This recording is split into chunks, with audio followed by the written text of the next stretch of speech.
Bismillahirrahmanirrahim. Bismillah, salatu wassalamu ala rasulillah wa ala alihi wa sahbihi wa mawalah, amma ba'du.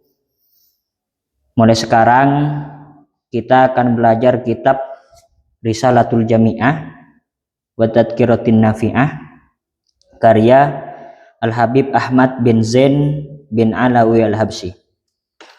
Ini merupakan kitab yang sangat dasar sekali. Jadi mungkin teman-teman nanti ketika sudah saya bacakan atau ketika saya jelaskan mungkin dapat bisa dicerna, karena ini salah satu kitab mazhab Syafi'i yang sangat dasar sekali. Bahkan ini lebih dasar dari kitab Safinatun Najah atau kitab Sulamut Taufik. Ini targetnya sampai hatam. Jadi misalkan malam sekarang hanya membahas muqaddimah, nanti dan setelahnya satu fasol. Misalkan fasolnya panjang, nanti bisa dibagi 2 atau bisa dibagi 3, biar teman-teman nggak bosan dengan pengajian ini. Bismillahirrahmanirrahim. Qala al-mu'allifu rahimahullahu ta'ala wa nafa'ana bihi wa bi ulumihi fid dharain amin. Bismillahi kala menyebut asmana Gusti Allah. Ar-Rahmani semaha ase, Ar-Rahimi semaha belas. Dengan menyebut nama Allah yang Maha Pengasih lagi Maha Penyayang. Di sini ada lafaz Ar-Rahman dan Ar-Rahim. Ar-Rahman dan Ar-Rahim ini maknanya beda. Ar-Rahman ini lebih umum. Jadi bukan hanya orang Islam. Orang kafir juga punya sifat Ar-Rahmannya Allah Subhanahu wa taala. Jadi Ar-Rahmannya Allah itu diberikan juga kepada orang yang kafir. Loh, orang kafir kok bisa dapat sifat Ar-Rahmannya Allah? Seperti sehat, seperti kaya, banyak rezeki, bisa melakukan aktivitas dan lain sebagainya. Itu sifat Ar-Rahmannya Allah. Tapi kalau Ar-Rahim itu hanya khusus kepada orang Islam saja. Kalau Ar-Rahim itu khusus kepada orang Islam saja di akhirat. Makanya kalau orang-orang kafir pada disiksa semua, sedangkan orang Islam karena memiliki atau punya sifat Ar-Rahmannya Allah, maka orang Islam tidak disiksa. Nah, seperti itu. Jadi ada lafaz Ar-Rahman, ada lafaz Ar-Rahim. Kemudian ini banyak sekali fadilah-fadilah membaca bismillah. Mungkin teman-teman juga tidak asing di saat buka-buka kitabnya para ulama, pasti yang ditulis pertama kali oleh para ulama apa? Bismillahirrahmanirrahim. Karena kenapa? Karena pada zaman dahulu di Lauhul Mahfuz yang ditulis pertama kali oleh pena apa? Bismillahirrahmanirrahim. Makanya para ulama kalau ingin menulis kitab atau mengarang kitab pasti diawali dengan Bismillahirrahmanirrahim. Banyak sekali fadilah-fadilah membaca bismillah. Silahkan nanti teman-teman cek di dalam kitab Asrarul Basmalah wal Fatihah karangannya Al-Habib Muhammad bin Alawi, karangannya Habib Muhammad siapa saya lupa pokoknya, itu bisa dicek sendiri. Itu membahas full tentang keutamaan baca basmalah dan al-fatihah. Juga salah satunya ada hadis baginda Nabi bunyinya gini, kullu amrin dzibalin la yubda'u fihi bi bismillahirrahmanirrahim fahuwa abtar. Segala sesuatu yang tidak diawali dengan membaca bismillah, maka kemungkinan besar keberkahannya akan hilang. Jadi segala aktivitas yang sifatnya kebaikan yang tidak diawali dengan membaca bismillah, itu kemungkinan besar barokahnya akan hilang, keberkahannya akan hilang. Juga ada hadis Nabi yang mengatakan bahwa kalau barang siapa yang ingin hidup mulia atau mati dalam keadaan syahid, maka hendaklah membaca bismillah sebelum melakukan aktivitas. Jadi mau menulis baca bismillah, mau baca Al-Quran baca bismillah, mau baca kitab baca bismillah. Alhasil semua perilaku atau aktivitas-aktivitas yang baik kemudian diawali membaca bismillah, nah itu menjadi bertambahnya keberkahan. Saya teringat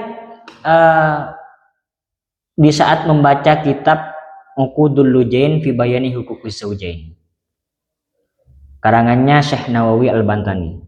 Nah, di muqaddimahnya itu ada cerita begini. Ada seorang perempuan, seorang istri yang memiliki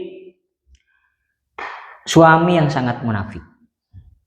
Ada seorang istri yang memiliki suami yang sangat munafik. Jadi karena suaminya munafik, ingin mempermalukan istrinya pada saat itu. Karena suaminya itu merasa risih dengan perilaku istrinya. Karena istrinya di setiap melakukan apa saja atau mengatakan apa saja, pasti diawali dengan baca bismillah. Mau masak bismillahirrahmanirrahim, mau makan bismillahirrahmanirrahim, mau berkata kepada suaminya bismillahirrahmanirrahim. Akhirnya suaminya merasa risih dengan perilaku istrinya. Karena suaminya munafik, ingin mempermalukan si istri tersebut. Suaminya memberikan sebuah kantong yang berisi emas di dalamnya, diserahkan kepada istrinya, disuruh jaga sama suaminya. Ini jaga jangan sampai hilang, nanti saya akan minta kembali. Nanti saya akan minta kembali, ini jangan sampai hilang. Nah, selang beberapa waktu, sekiranya istrinya sudah lupa terhadap kantongnya, diambil diam-diam oleh suaminya. Diambil diam-diam oleh suaminya, dan kantongnya itu dibuang ke dalam sumur. Kantongnya itu dibuang ke dalam sumur yang bertepatan ada di samping rumahnya. Nah, karena suaminya munafik, suaminya meminta kepada istrinya, mana kantong yang saya berikan tadi? Saya butuh. Padahal kantongnya sudah dibuang. Akhirnya karena kebiasaan istrinya selalu membaca basmalah sebelum memulai sesuatu, akhirnya si istrinya tersebut ya tetap sebelum membuka lemari, karena kantongnya ditaruh di sana, sebelum membuka lemari istrinya mengucapkan basmalah. Dan pada saat itu juga Allah memerintahkan malaikat Jibril untuk segera turun ke bumi dan mengembalikan kantong yang dibuang ke sumurnya. Diperintahkan oleh Allah untuk turun ke bumi, mengembalikan kantong yang dibuang ke dalam sumur dan dikembalikan kepada tempatnya yang dimana istrinya menaruh kantong tersebut. Pada saat itu dibuka oleh istrinya dengan membaca basmalah. Ketika dibuka, ternyata kantongnya di dalam karena sudah dikembalikan oleh malaikat Jibril. Nah, pada saat itu juga suaminya takjub dengan kejadian hal itu. Loh, kok bisa seperti ini padahal saya buang tadi? Akhirnya suaminya bertobat dari kemunafikannya. Nah, itu apa? Nah, kebiasaan istrinya sebelum melakukan sesuatu membaca basmalah. Apa sih susahnya kita membaca basmalah? Sebelum nulis kita membaca basmalah, sebelum belajar kita membaca basmalah, sebelum makan kita membaca basmalah. Sebelum saya berbicara di depan di sini membaca basmalah. Apa susahnya? Apa ribetnya? Kan enggak terlalu ribet membaca basmalah. Nah, itu masih banyak rahasia-rahasia tentang basmalah, keutamaan-keutamanya itu. Bisa nanti cek sendiri teman-teman. Dan juga perlu diingat ya, ini ya. Saya akan pakai makna Madura, bahasa Madura sebagaimana biasa, kemudian makna muradnya bahasa Indonesia. Jadi bisa teman-teman nanti dimaknai. Dan teman-teman yang ngaji online silahkan jeda dulu videonya, ambil kitabnya dan ambil pulpennya, dimaknai dulu. Bismillahirrahmanirrahim. Alhamdulillah tining sataja poci lillahi paneka ekakungi Gusti Allah rabbil alamina semangirani satejeun alam. Segala puji bagi Allah Tuhan semesta alam. Di sini ada lafaz alhamdu. Alhamdu di sini alnya kalau kita lihat dari sisi nahu, alnya ini disebut istighraqul afrad. Kan di nahu ada istighraqul afrad, ada istighraqus sifat, ada li ahdi dzihni, ada li ahdi dzikri. Nah, ini istighraqul afrad. Jadi segala macam pujian itu hanya berhak dimiliki oleh Allah. Segala macam pujian itu berhak dimiliki oleh Allah. Selain Allah tidak berhak untuk dipuji. Alhamdu di sini bermakna pujian. Alhamdu di sini bermakna pujian. Kita harus bedakan ya. Ada syukur, ada pujian. Kan? Alhamdulillah. Itu kan? Alhamdulillah. Seperti itu. Itu kan namanya pujian. Ada tahmid, ada syukur. Nah, syukur itu bedanya apa? Syukur itu, kalau syukur itu adalah nikmat Allah yang diberikan kepada kita. Saya diberi rezeki oleh Allah harta yang banyak. Saya diberi rezeki oleh Allah menjadi orang yang alim. Amin ya rabbal alamin. Diberi rezeki oleh Allah menjadi orang yang alim, maka kita bersyukur. Tapi kalau orang lain yang diberi nikmat oleh Allah, misalkan Firman diberi ilmu yang sangat banyak, Firman alim, amin.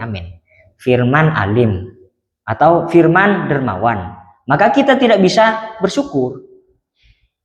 Maka yang bagaimana? Kita memuji. Alhamdulillah, Firman diberi ilmu yang banyak, Firman jadi orang yang alim, alhamdulillah. Firman dermawan orangnya, memakai lafaz alhamdulillah. Tapi kalau nikmat Allah ini diberikan kepada kita, syakartu, menggunakan lafaz syukur. Itu perbedaannya. Nah. Jadi setiap syukur itu pasti pujian, dan tidak semua pujian itu adalah syukur. Ya, itu bisa dicek nanti di dalam kitab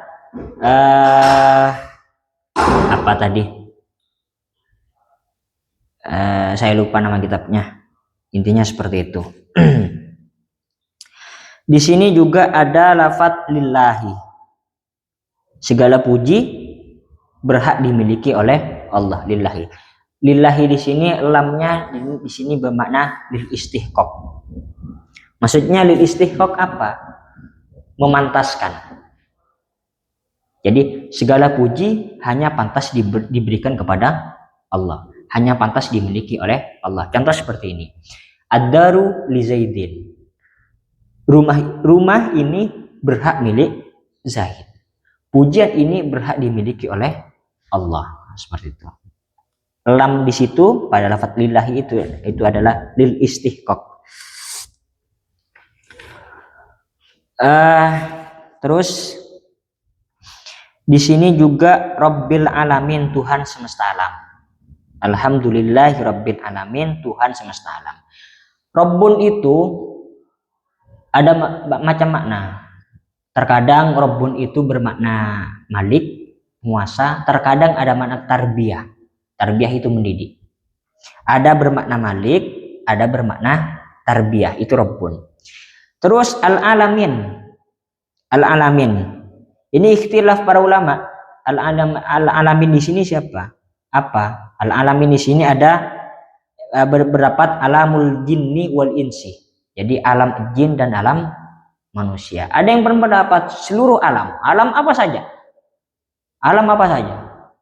Cuma yang masyhur kita ketahui, kalau Rabbul alamin biasanya alamin di situ adalah alamul jinni wal insi. Jadi alamnya jin dan alamnya manusia. Terus hamdan kalaban pujian yuwafi se masampurna ponapa pujian ni'amahu daka banyak-banyak nikmat Gusti Allah. Wa yukafi'u ben males ponapa pujian mazidahu daka paparinga Gusti Allah. Alhamdulillahirabbil alamin, segala puji bagi Allah Tuhan semesta alam, hamdan yuwafi ni'amahu wa yukafi'u mazidah.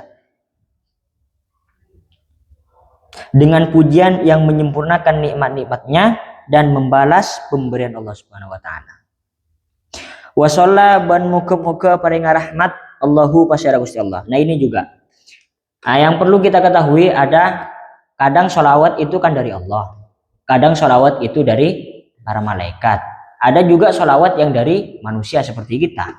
Nah, itu beda. Maknanya beda. Kalau sholawat dari Allah itu rahmat namanya.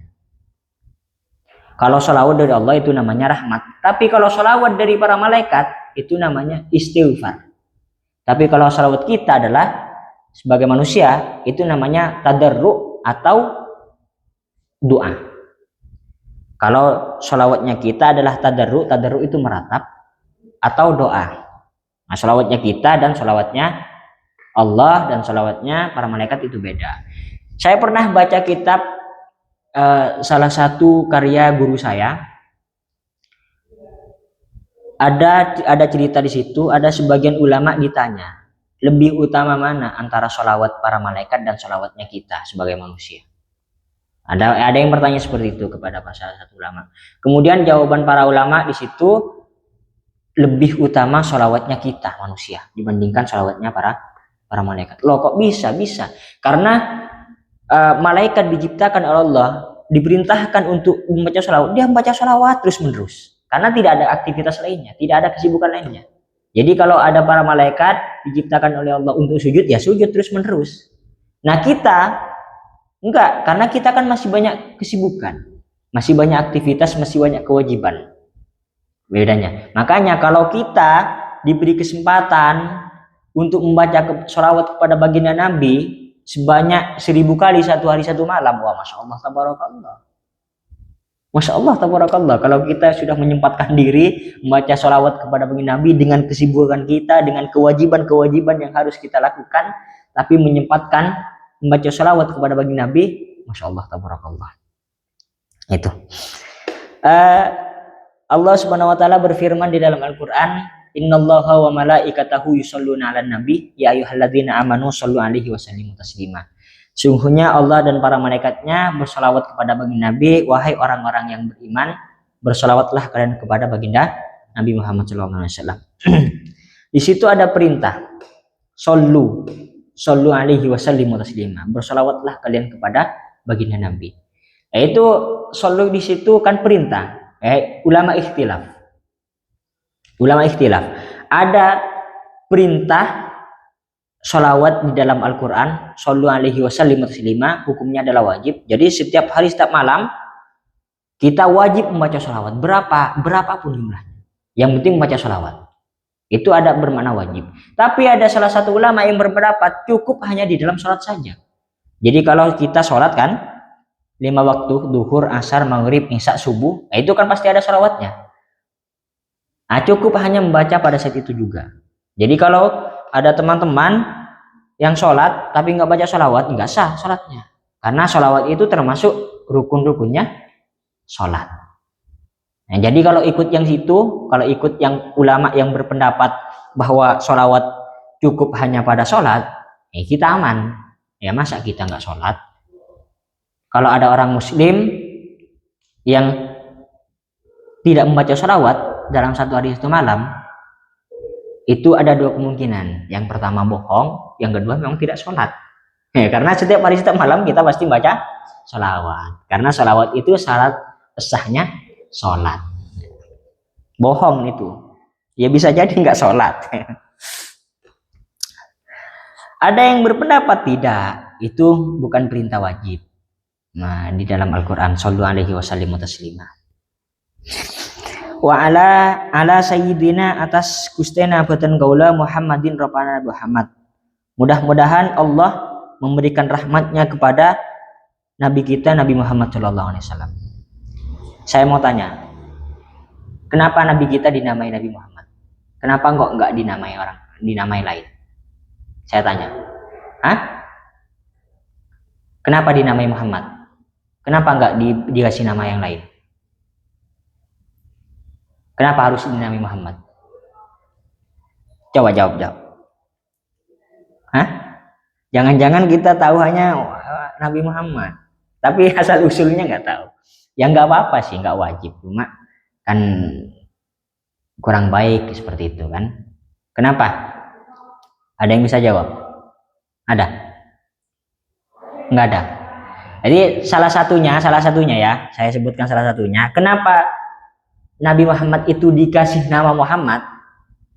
Karena sifat yang melekat pada diri Nabi itu tidak ada celah untuk kita jelek-jelekkan. Jadi makanya bagi Nabi itu disebut al-insanul kamil, manusia yang sangat sempurna. Jadi sifat-sifat bagi Nabi tidak ada celah kepada orang-orang kafir untuk dijelek-jelekkan. Tidak ada celah.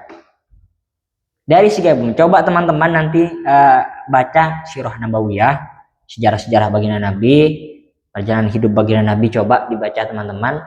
Jadi tidak ada celah. Tidak ada celah untuk menjelek-jelekkan baginda Nabi. Makanya dikasih nama Muhammad. Itu salah satunya. Banyak versi mengapa baginda Nabi dikasih nama Muhammad. Wa ala alihi ban atas keluarga Nabi. Dan mudah-mudahan Allah memberikan rahmat kepada keluarga Nabi. Ini keluarga Nabi siapa? Ini keluarga Nabi ikhtilaf para ulama. Ada yang mengatakan keluarga Nabi ini Banu Hashim dan Banu Muthalib. Ada yang berpendapat keluarga Nabi ini hanya khusus kepada familinya baginda Nabi atau ahlul bait. Seperti para habaib, para sayyid, syarifah, itu ahlul bait. Ada yang berpendapat kita umatnya, ada yang berpendapat umatnya kita ini adalah keluarga baginda Nabi. Iya, ada yang berpendapat seperti itu. Tapi kadang-kadang saya malu kalau disebut umatnya baginda, disebut keluarga baginda Nabi. Kadang-kadang saya malu karena bukan hanya sunnah-sunnah Nabi yang kita abaikan, tapi perintah Nabi kita lalaikan. Kan biasanya kalau keluarga itu kan berkeluarga misalkan ya, kan biasanya mengharumkan nama keluarganya. Loh kok saya kok enggak? Makanya saya malu disebut keluarga baginda Nabi. Ya di satu sisi saya senang karena disebut keluarga Nabi. Di satu sisi saya malu. Banyak sunnah-sunnah Nabi yang saya abaikan. Salah satunya apa? Siwak. Di sini ada yang siwak. Bada saya siwak. Hah? Gak ada. Padahal siwak itu teman-teman disebutkan di dalam kitab Taqriyatus Syadidah sampai ada 70 faidah, 70 keutamaan siwak. Hanya siwak seperti ini punya 70 keutamaan. Cuma yang disebutkan di dalam kitab itu hanya 20-an, sekitar 20-an. Padahal banyak faedah-faedah. Nah itu sunnah Nabi siwak loh.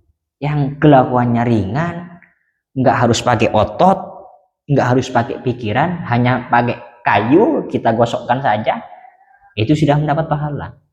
Apa kita abaikan? Masa kita sebagai umat Nabi, kalian sebagai umat Nabi juga, sunnah itu kita tidak laksanakan. Apalagi disebut dengan keluarga Nabi. Nggak pantas kayaknya saya kalau disebut keluarga Nabi.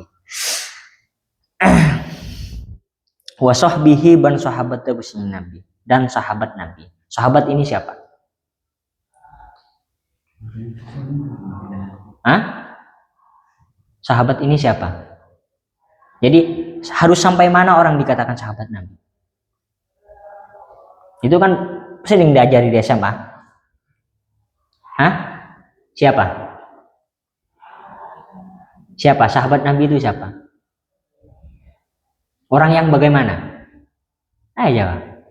Orang yang bagaimana?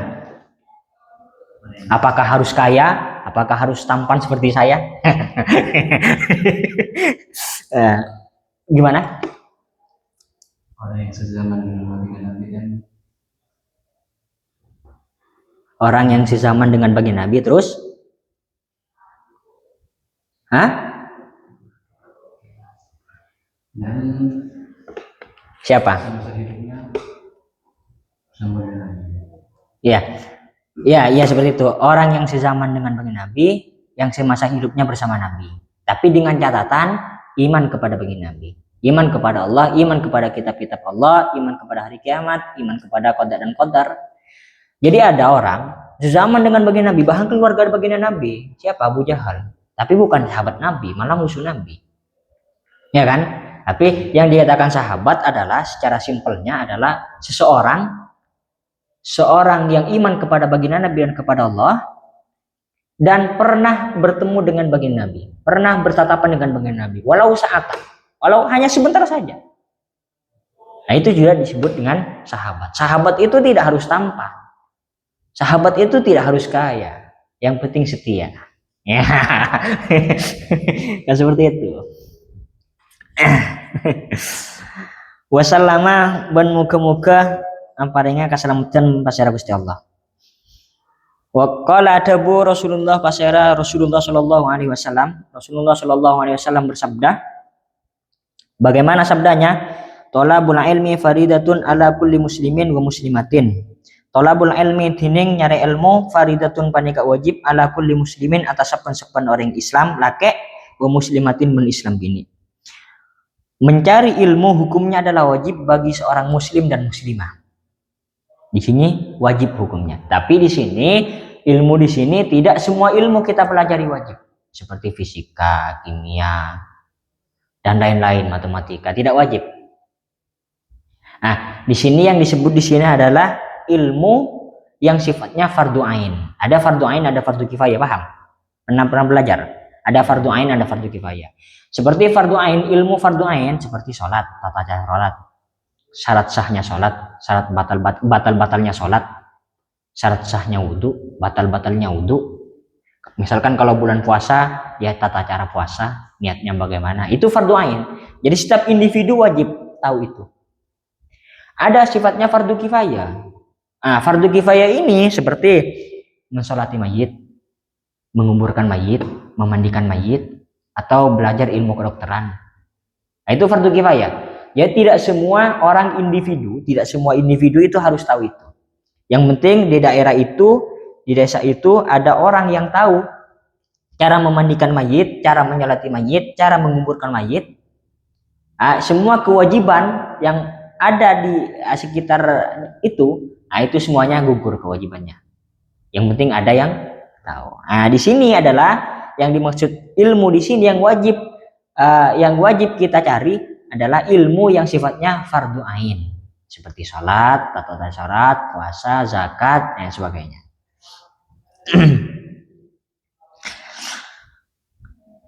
Wa qala ban adabu sallallahu alaihi wasallam, masyara Rasulullah sallallahu alaihi wasallam, baginda Nabi Muhammad sallallahu alaihi wasallam bersabda, bagaimana sabdanya? Man salaka tariqan yaltamisu fiha ilman salakallahu bihi tariqan ilal jannah.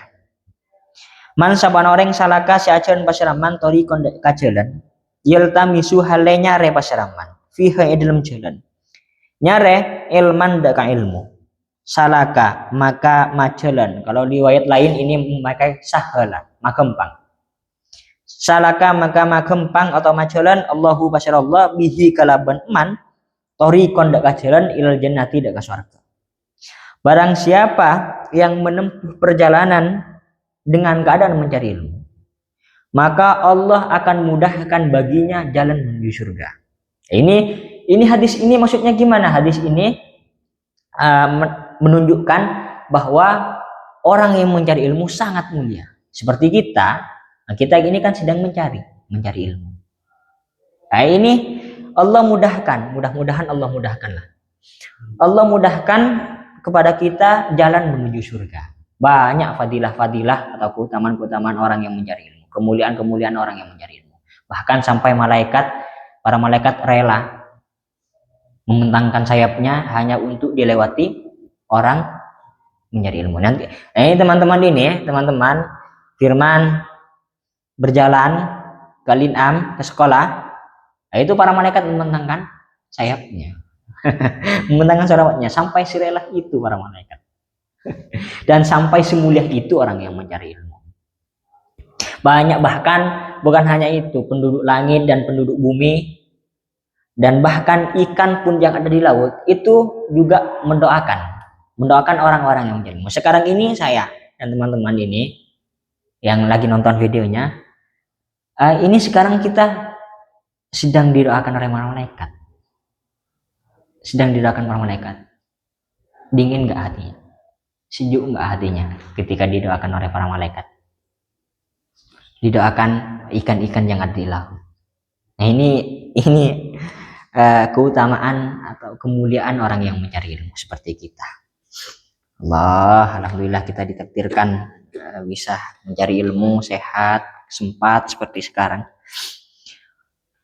Lanjut, wabakdu ban samarena, dan setelahnya. Fahadihi maka tining panika, masa ilu panika banyak-banyak permasalahan, mukhtasarotun seerengkes. Mimba di kutubi hujjatil islami, dari sebagianna banyak-banyak kitab hujjatul Islam Al-Ghazali ropana Imam Al-Ghazali galiban kabrana. Ini adalah permasalahan-permasalahan yang diringkas dari sebagian kitab-kitabnya hujjatul Islam. Siapa hujjatul Islam? Imam Al-Ghazali.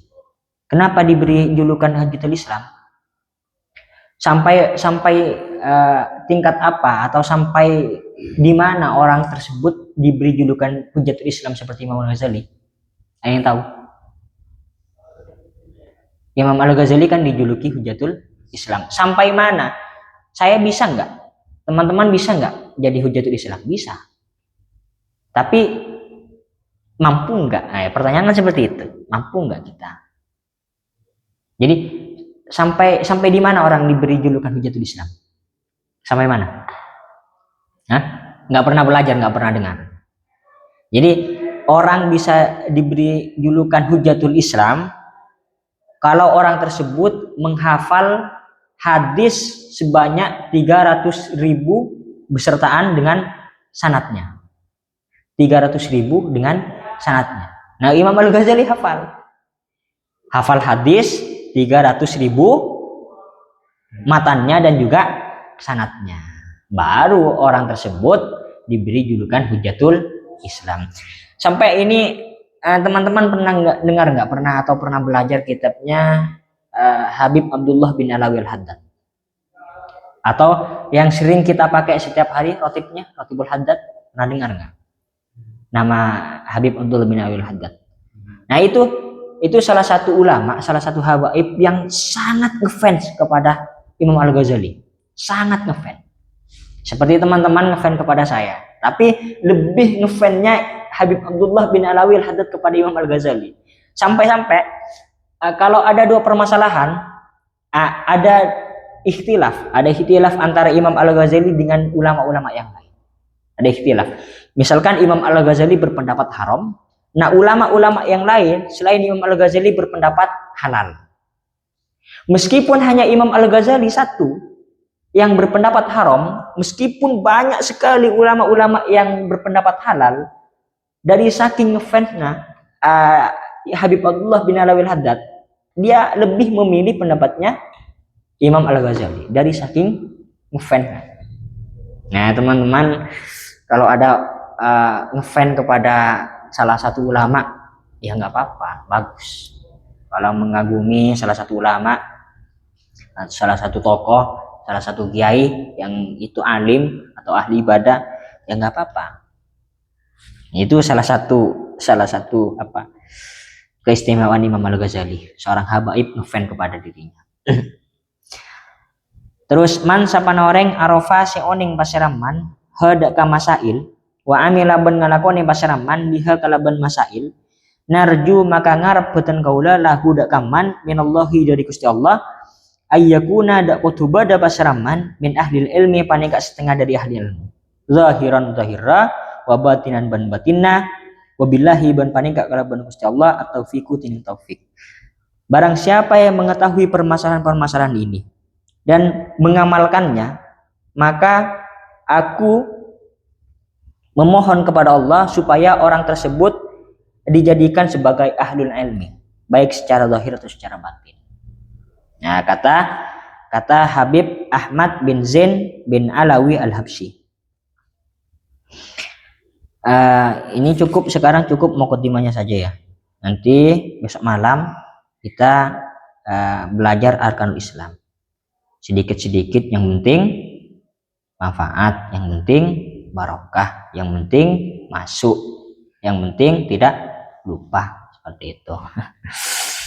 Mungkin mukadimahnya dulu sekarang karena ini baru pemula, jadi baru sekarang saya belajar kitab Risalatul Jamiah ini. Baru sekarang, dan ini targetnya sampai hatam.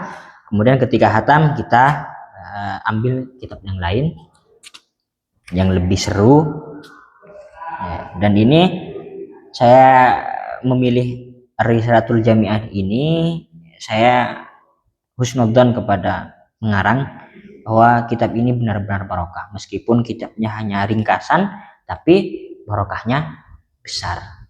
Mudah-mudahan saja. Mungkin hanya ini dapat saya sampaikan, kurang lebihnya mohon maaf. Wallahu alam bishawab.